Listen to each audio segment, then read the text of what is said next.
Thanks for being here. Subscribe to Cheating Stories Best, so you don't miss new stories. Dear readers, today with you we will consider a story about a woman who wanted to remain unnoticed after meeting two lovers at once. Earlier, I thought that the more love you show, the more attention you give, the more you satisfy all her desires, the more the woman in your life realizes how lucky she is to have you. I don't think so anymore. Now I believe all these things are just making her take you for granted. They are making her think there is nothing she can't do without you noticing or making excuses for her. Sabrina and I met in our freshman year of college. We started dating, and until the end of our first year, we were in an on and off relationship. We both seemed to really like each other and enjoyed the sex we were having, but neither of us was at the point where we wanted to be in a committed relationship. Halfway through our senior year, we met again, and this time we stayed together. 6 months after finishing school, we got married. Soon after, my parents celebrated their 25th wedding anniversary, and during the party, I found my father alone.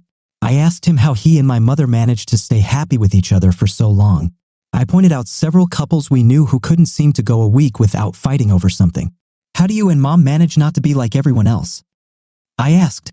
The secret, son, is to tell them every day that you love them, to show them every day that you love them. Never let yourself get to the point where you take it for granted that they know this. Always show this every day of your marriage. It is so simple. I took his advice to heart, and for the next 7 years, not a day went by that I didn't tell Sabrina I loved her. I never forgot a birthday, anniversary, or any other special event. I even had a list of crap anniversaries that I used as an excuse to give cards, flowers, and other special gifts. I sent Sabrina flowers to celebrate her first anniversary of making meatloaf and using our new washer and dryer for the first time. I gave her a card for the anniversary of her first promotion at work. No event was too big or too small for me to record and use. She received flowers and chocolates on the anniversary of the first time we had sex.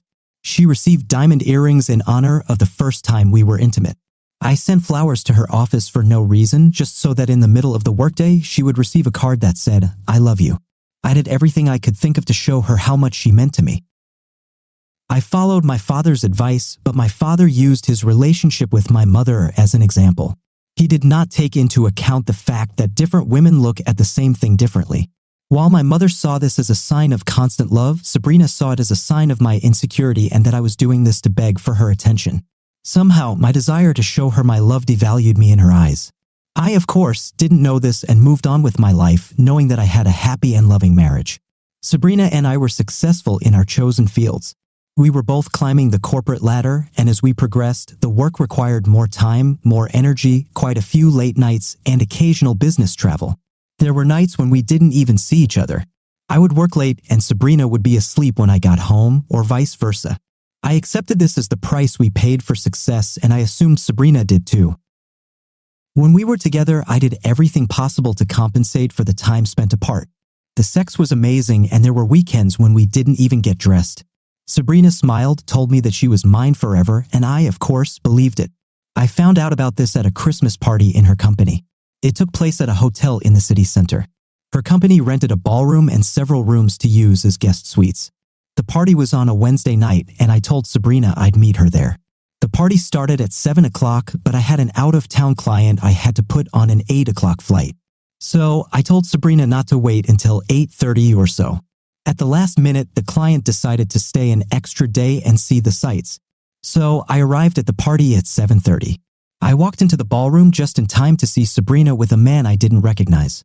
But back then, I didn't know most of the people she worked with, having only seen them at picnics and Christmas parties. What I found strange was that Sabrina wrapped her arms around his waist. I headed towards the corridor they had entered, and upon entering it, I found that it was a kind of vestibule from which 3 rooms branched off. I wondered which room they went into, so I tried the one closest to me and found it empty, as was the room next to it. I was just about to close the door and go into the 3rd room when I heard giggling. It seemed to be coming from inside the room, even though it looked empty. So I went back inside to take a closer look. I heard another chuckle and realized it was coming from the vent in the ceiling. Then it dawned on me that I could hear what was happening in the next room. I walked towards the door to go into the next room when I heard Sabrina say, "Be careful, you don't want to tear your dress, do you?" "So how the hell am I supposed to get to your charms?" "Here, let me show you." "Damn it, Rena, I will never get tired of looking at these beauties."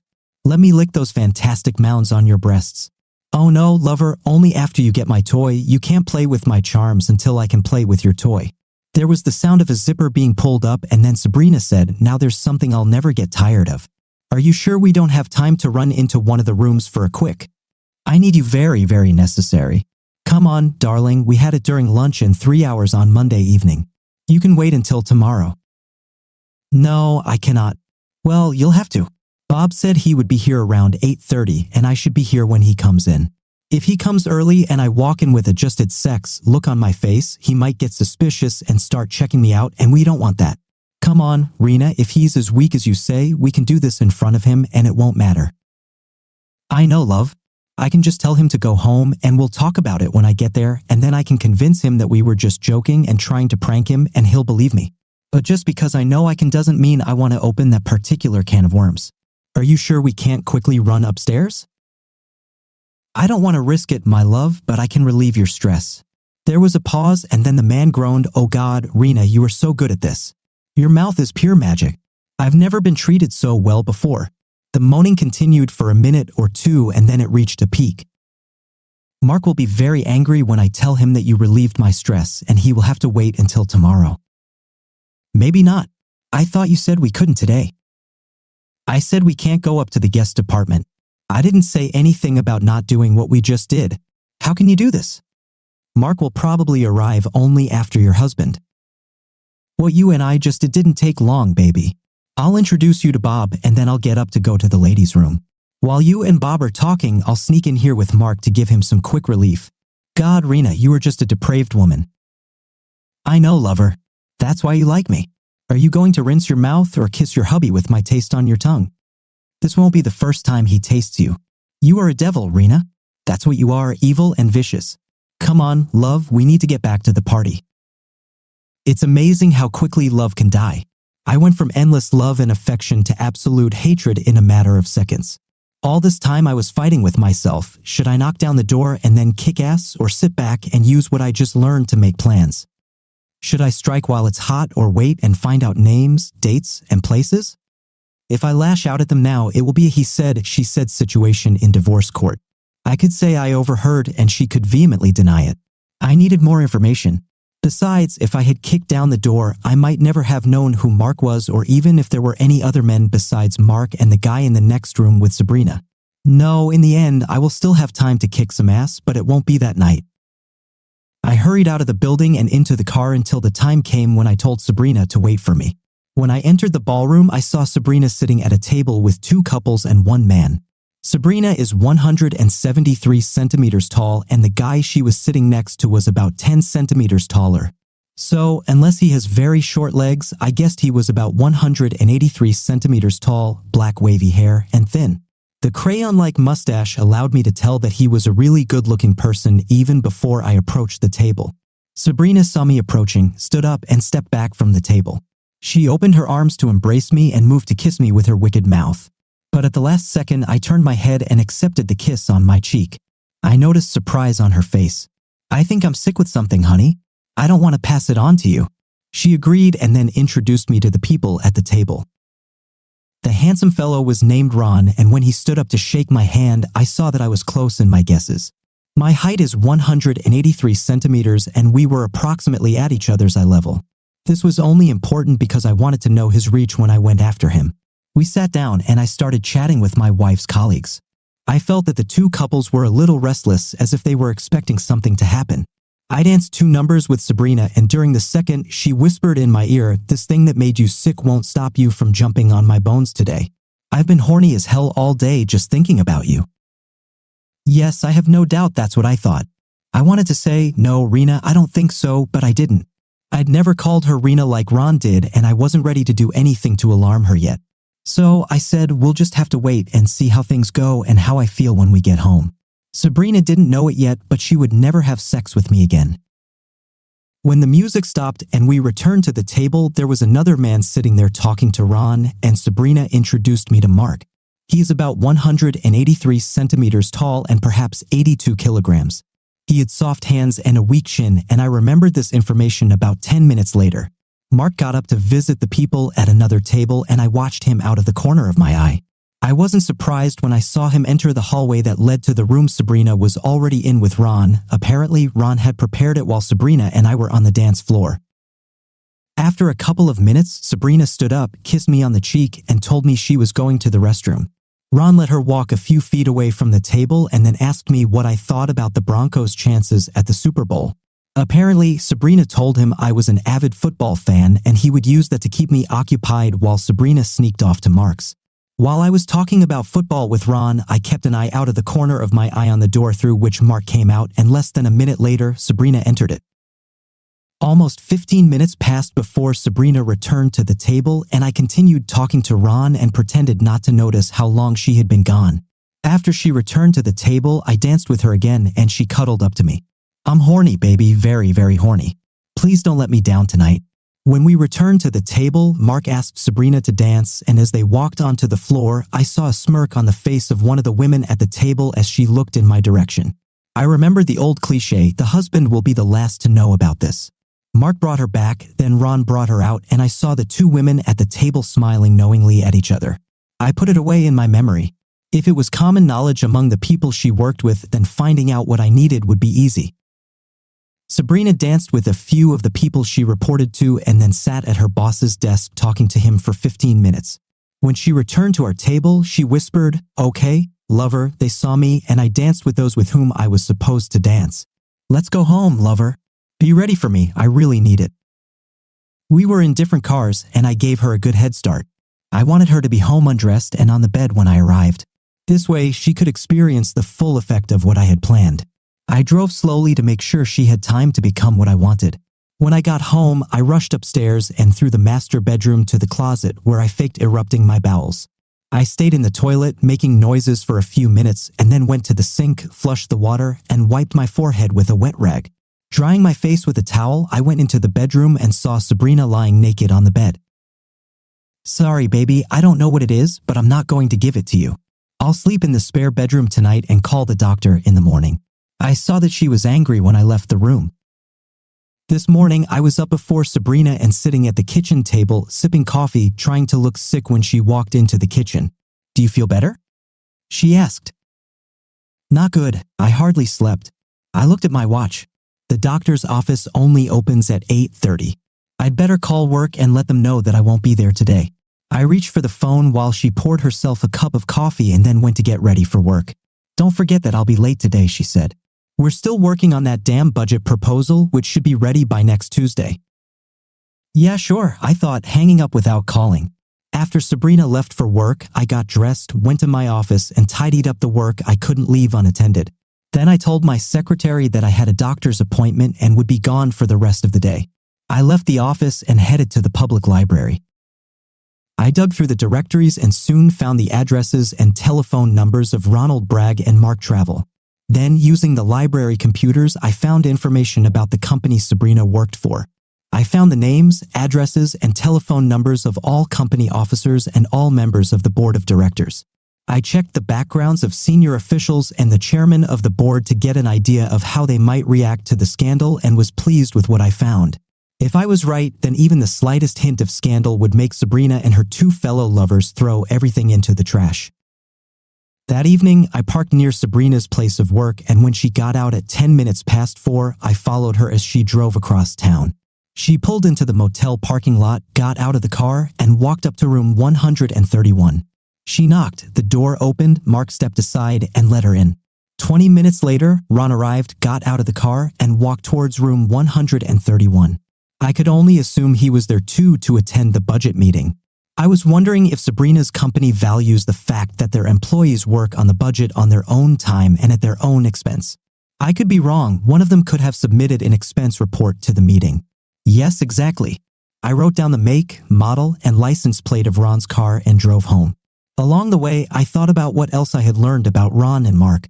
Both were married, but I could not understand whether they were happily married or not. All I could figure out was that none of them were at the office party. I needed to find out more about them and maybe involve them in my plot to blow the lid on Sabrina, Ron, and Mark's affairs. I also thought about some things that I hadn't noticed before. For example, Sabrina always worked late on Mondays and Thursdays.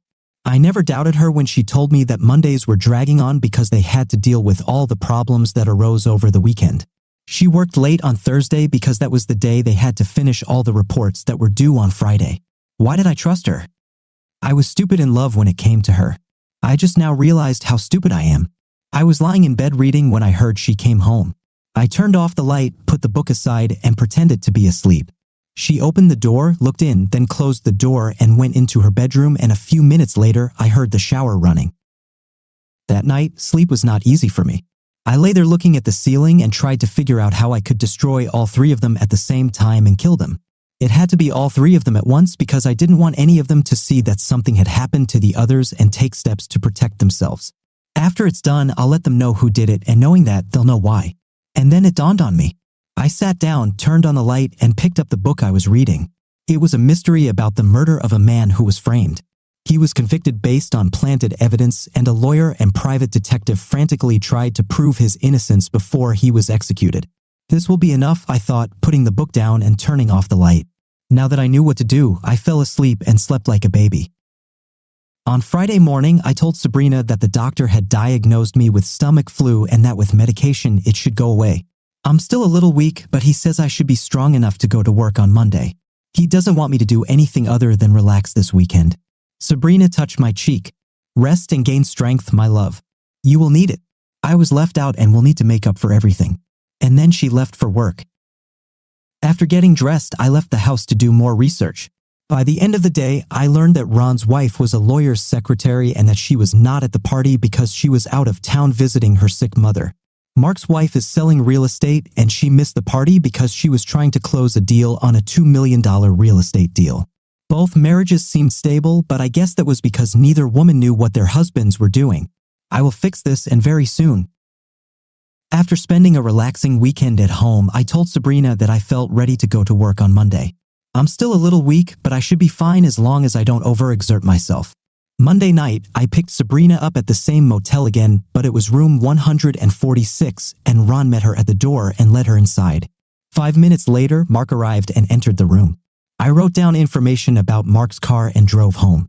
My plan was not without some risk for me. The fact that I was willing to take the risk showed how much I wanted revenge. It was expensive, but if it delivered what I wanted, it would be the best money I've ever spent. Phone calls to friends who had friends who knew people helped me get in touch with the person I needed, and a midnight meeting in a parking lot got me what I needed to get. By the following Sunday, I was ready, and when Sabrina went to work on Monday morning, the decision was made. That evening, I followed Sabrina back to the motel, and when she and her two lovers were in room 136, I got out of the car and walked to Ron's car. The car was unlocked, so I opened the trunk and put half a pound of marijuana behind the spare tire. Mark's car was locked, so I had to use the Slim Jim I bought from the tool retailer Snap-on to break into the car. I opened the trunk and put a pound of weed in it, then locked the car with an ounce of weed on the back bumper to give the police probable cause to search it. I drove half a block, called the police from a payphone, and reported that there was a drug purchase taking place in motel room 136, and then gave the license plates of Sabrina, Ron, and Mark. They asked my name and I quickly said, "No way, man. I'm not going to expose myself to a bunch of Colombians," and hung up. I drove to another payphone, called all three local TV stations, and gave them the same information I gave the cops. The election had just passed, and the new mayor had campaigned on a war on drugs, and I knew the cops would respond quickly. The television stations knew the same thing, and they would go there to film the story. I drove another block to the third payphone and called Ron and Mark's wives and told them that their husbands were in room 136 at the Seabreeze Motel with a woman. Then I drove back and parked off to the side of the road where I could watch and so that no one would ask about me. It only took the police 10 minutes to arrive, but it took another half hour to organize everything. A couple of patrol cars showed up first, then a SWAT van followed by 2 unmarked cars full of plainclothes detectives. By the time the police were ready, news reporters were already on site and television vans had already arrived and were positioned. I watched as 2 SWAT officers broke down the motel room door with a battering ram and allowed 4 other SWAT officers to enter with their guns drawn. God, I wish I could be a fly on the wall and see Sabrina's face when the door collapses. 3 minutes later, Sabrina, Mark, and Ron were led out of the room in handcuffs. Mark and Ron were wearing shorts, but Sabrina was naked with a blanket draped over her shoulders. I pressed the preset button on my cell phone and called the president of Sabrina's company. When he answered, I said, "Did you know that 3 of your middle managers are running the drug trade out of your corporate office?" I told him who they were and what was going on in Seabreeze. Even as we were talking, after making the same call to all 5 board members, I then drove home. When the cops searched Ron and Mark's cars, they found planted weed and an ounce of cocaine in Sabrina's purse under the front seat of her car. They would have found another 4. Not knowing what Ron and Mark's wives looked like, I don't know if they were in the crowd that had gathered or not, but I really hope they were there. This story was shown on the 10 o'clock news on channels 2 and 7. I laughed when the Channel 7 presenter said, "Today, Mayor Jones began making good on his campaign promise. Police took down a large drug ring operating out of one of the city's motels." There is no news yet on how many were seized. Footage of 3 arrested drug lords was shown, and we were called upon to follow the latest news. I turned off the TV, turned off the phone, and went to bed. I laughed when Sabrina asked me to mortgage the house so she could bail. She eventually talked her parents into putting up the money, and when she got out of jail and returned home, she found all the locks had been changed and all her belongings were stacked in boxes in the driveway. "Why are you doing this to me?" she asked. "Because you are a fallen woman and I don't want anything to do with you anymore. But you don't understand. If you would just let me explain." I got all the explanation I needed when I saw you being escorted out of a motel room naked on the news. I closed the door in her face. I helped her father load all her stuff into the U-Haul, but I refused to talk to him about his daughter. Sabrina called 2 or 3 times a day, but I never spoke to her, and when she showed up at my office one day, I asked security to escort her out of the building. It so happened that she, Mark, and Ron were laid off in their company, and all 3 didn't fare too well when it came to their legal troubles. Although they were convicted for the first time due to the mayor's anti-drug stance, they did not receive the probation that many other first-time offenders receive. They didn't help themselves by continuing to protest their innocence even when they were caught with the goods. Sabrina seriously harmed herself when she demanded a blood test to prove there were no drugs in her system. The test showed she was as clean as snow, allowing prosecutors to argue that this was evidence that the drugs found in her purse and car were intended for sale, not personal use. Because the mayor wanted to show immediate results from his war on drugs, the 3 were offered a deal: 1 year in prison and 2,000 hours of community service. If they behaved well, they could be released after 9 months. Their lawyer told them they would be fried, so they agreed to the deal. While Sabrina was behind bars, I filed for divorce, as did Ron's wife and Mark's wife. All 3 served their time, and when they got out, I kept an eye on them. When the time came, I went to see Mark. I later learned that he had 3 broken ribs and an arm when he arrived at the hospital emergency room. I suppose he could have pressed charges against me, but he didn't. Maybe he felt guilty for what he did. Ron and Sabrina lived together, and one evening I caught them leaving a bar. After I finished with Ron, I turned to Sabrina and said, "Not bad for a weakling, Harina? Remember the Christmas party where you pleasured Ron in that little back room? Do you remember what he said? If he's as weak as you say, then we can get away with it right in front of him and get away with it." Remember, Rena? I saw her face change as everything fell into place, and I laughed. "That's right, Rena. This weakling took revenge for your betrayal. Better call an ambulance for your boyfriend. He doesn't look that hot." She was still looking at me as I got into the car and drove away. Thank you for listening to this story. Now here is another exciting story for you to read. Mark and Sandra entered the bustling restaurant, looking around the room expectantly, eager to reunite with their families for a long-awaited dinner. As they entered, they noticed Paul and Lucy, Sandra's children, sitting in a quiet and secluded booth with Lizzie, Mark's daughter. Assuming that their spouses must have been out for a while or were late, they approached the table with smiles, unaware of the unexpected conversation that awaited them. Mark smoothly slid into the booth, pulled out a chair, and made himself comfortable. Sandra followed suit, her eyes briefly scanning their surroundings before joining him. Unfazed by the unusual circumstances, they took their seats, ready to enjoy the joyful evening together, completely unaware of the shocking revelation that was about to occur. Mark pulled out a chair and plopped down into the booth, greeting the group with a cheerful, "Hello, kids." Sandra, looking around the restaurant, followed suit and pulled out her own chair before asking, "Where are Jim and Sarah?" Paul intervened, explaining, "We asked them to give us some time alone with you." Sandra's smile grew wider. "Any important news?" "I think we should be flattered that you wanted to tell us first."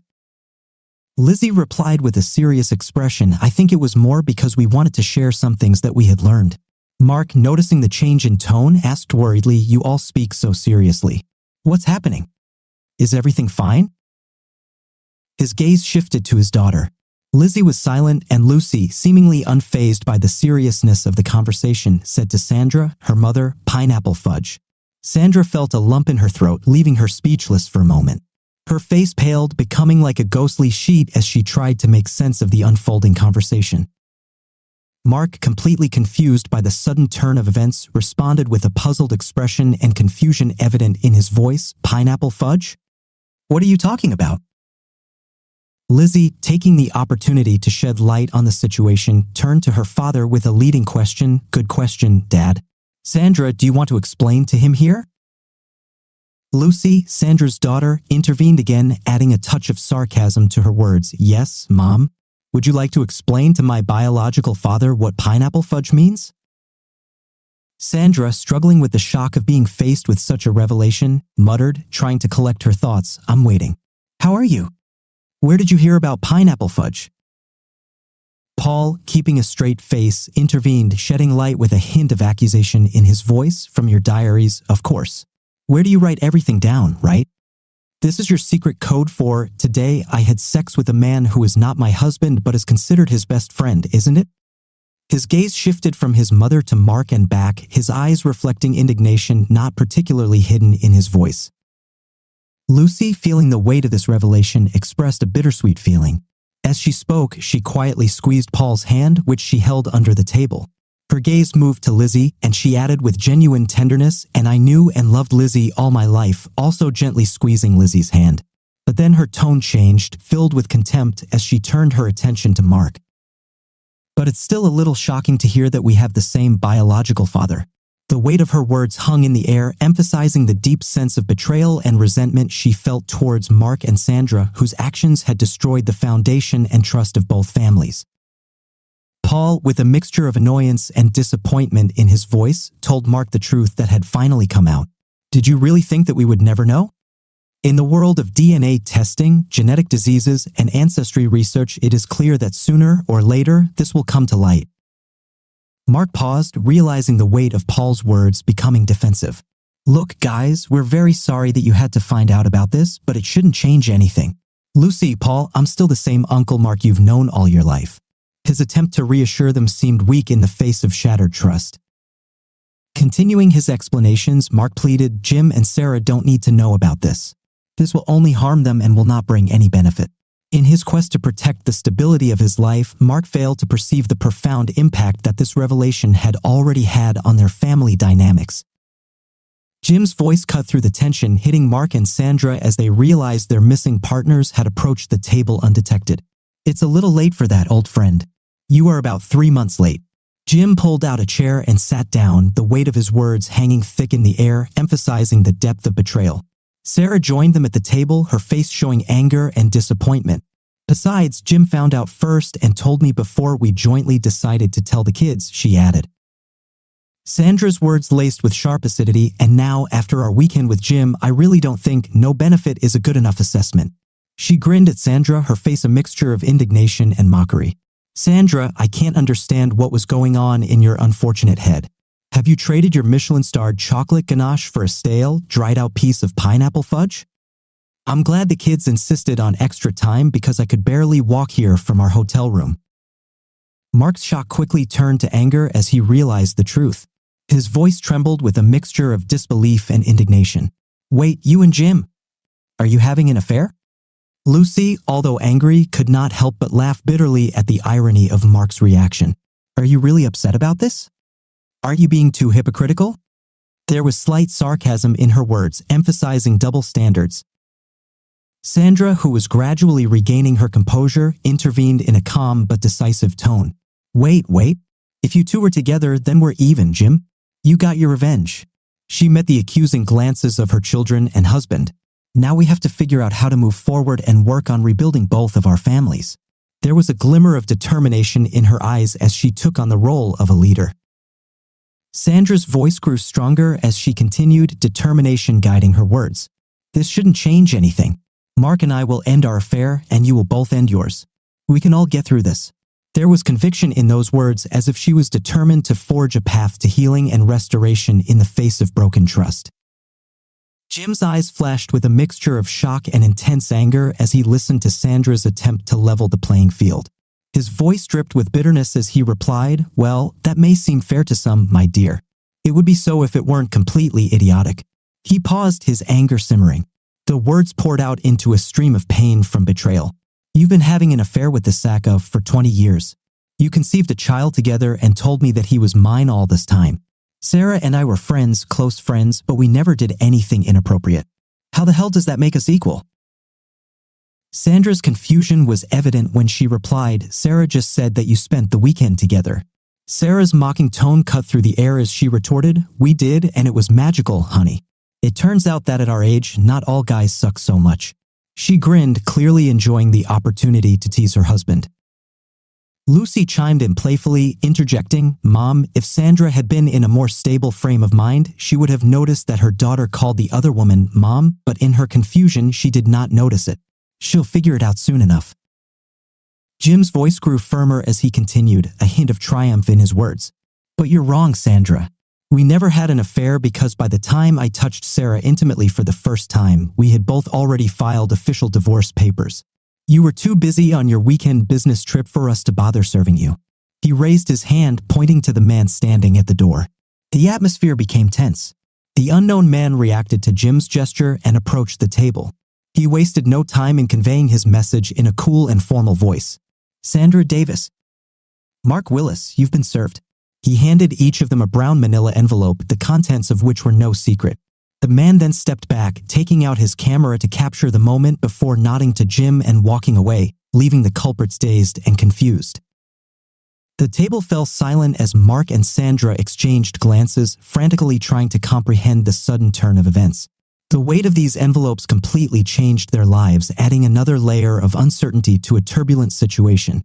Sandra's composure shook, her voice trembled with despair, and tears streamed down her face. "I don't want a divorce. This is not the way it should have happened. Mark and I don't like each other. That didn't mean anything. I love you, Jim. I have always loved only you," her words filled with pain as she begged her husband, hoping to save their broken relationship. Sandra looked from Jim to Lucy and Paul, her children, her voice breaking with emotion.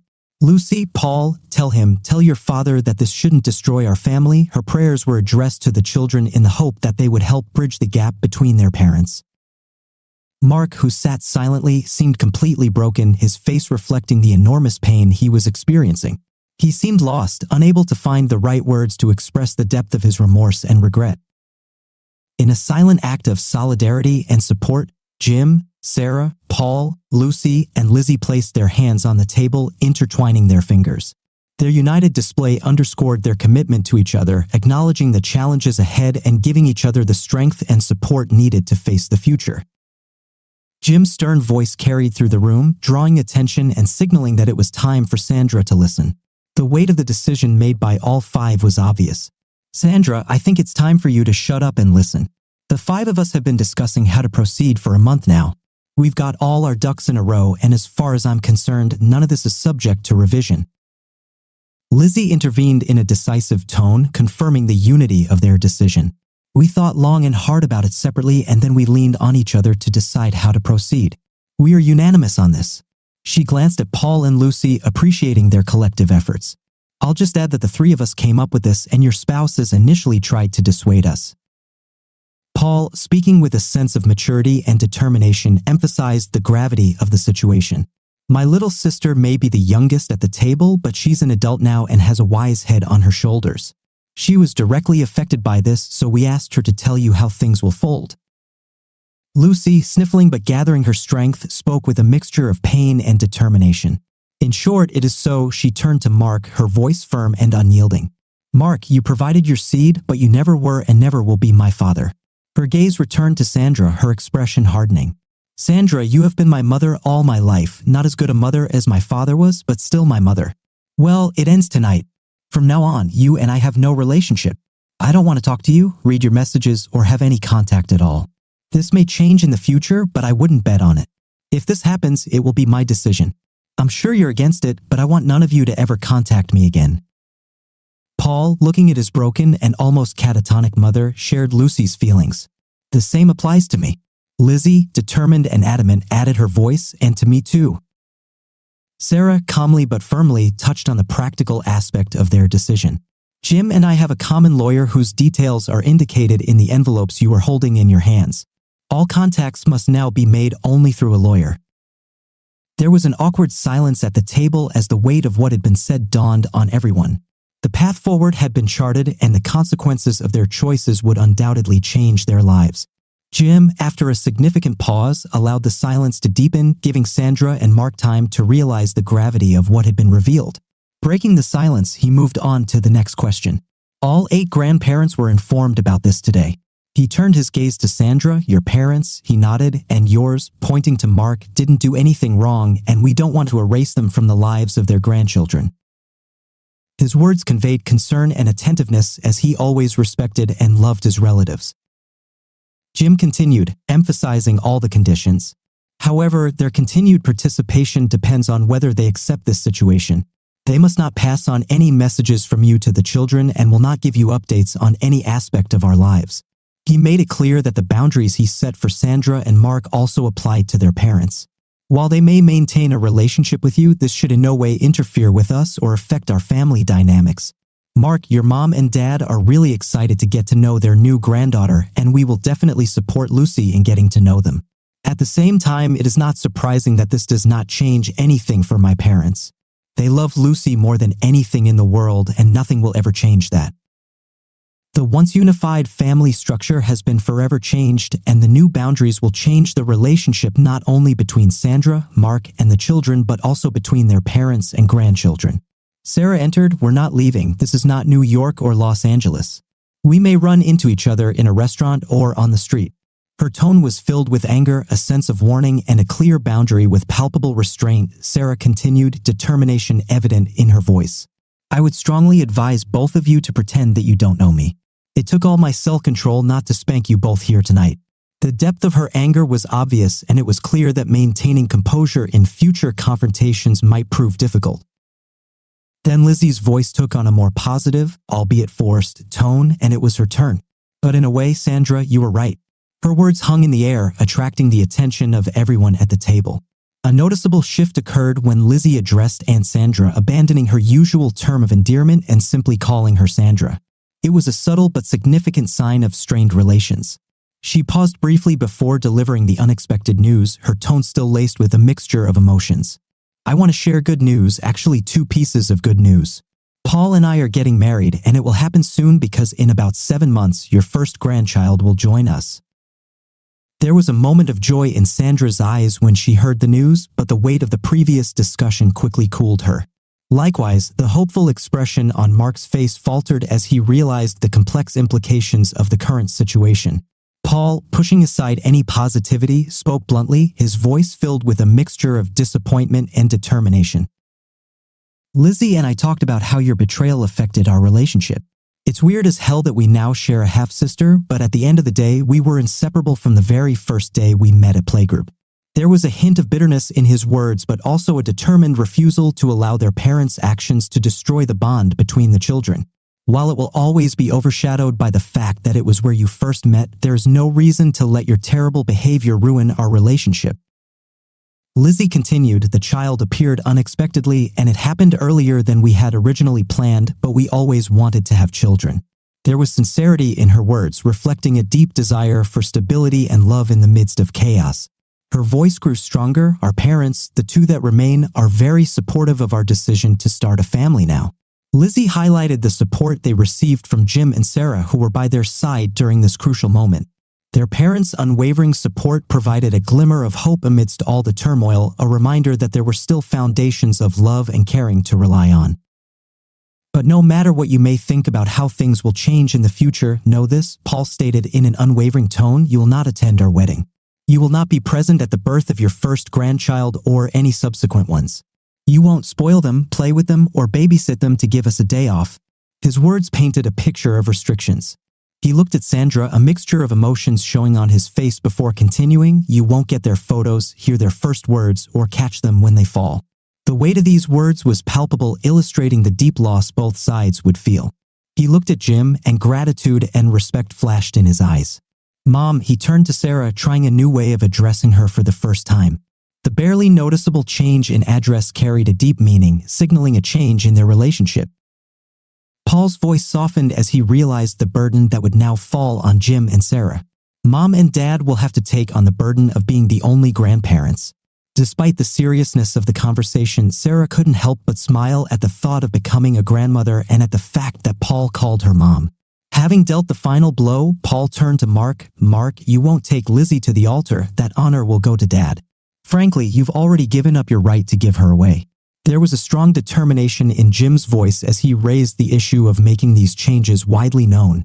"Sarah and I didn't do anything wrong, and therefore we do not intend to hide the reasons for the breakdown of our marriages from friends and acquaintances." Lucy continued, barely audible, "I want people to know. I want people to know why I completely cut you out of my life, Mom, so you can be judged harshly and not me." Her desire for others to understand the gravity of the decision reflected her need for approval and appreciation. "I don't want you at my graduation next month. Yes, this is a public event and I cannot prevent you from attending." Lucy's voice grew stronger, containing a mixture of determination and concern for her reputation, "But I've earned the respect of my teachers and my friends' parents, and I don't want to lose that by spitting on you if you show up." Lizzie chimed in with a wry smile, bringing a touch of humor to the tense atmosphere. "Unless, of course, before that, Sandra, your mother hasn't decorated you yet." There was a hint in her words that if Mark and Sandra did not listen to what was said, the consequences could be serious and physical. All five rose from their seats, leaving Sandra and Mark alone with their destroyed world. Lastly, Jim began decisively, his gaze focused on his cheating ex-spouses. "I had a loving friendship with Sarah for 20 years. It won't take much effort to turn this into a loving relationship," he pointed to Sarah, acknowledging the depth of their connection. "I've already fallen in love with her just because of her support over the past 3 months." He looked straight at Sandra and Mark. "Betrayal won't break me, and I won't let it break Sarah." There was a decisive challenge in his words, a refusal to give in to the pain he was causing. "You may have been laughing at us behind our backs for the last 20 years, but for the next 50, I'll be laughing with Sarah." He emphasized the joy and happiness that awaited him and Sarah, free from the burden of a broken relationship. Turning to Sarah, Jim softened his tone. "Sarah, I fell in love with you. It's too early to expect you to feel the same, but I want you to give me a chance." There was a plea in his words, a request for patience and the opportunity to build something new. "And when you do," Jim continued, his voice growing stronger, "I want us to commit our future to each other before God and our children."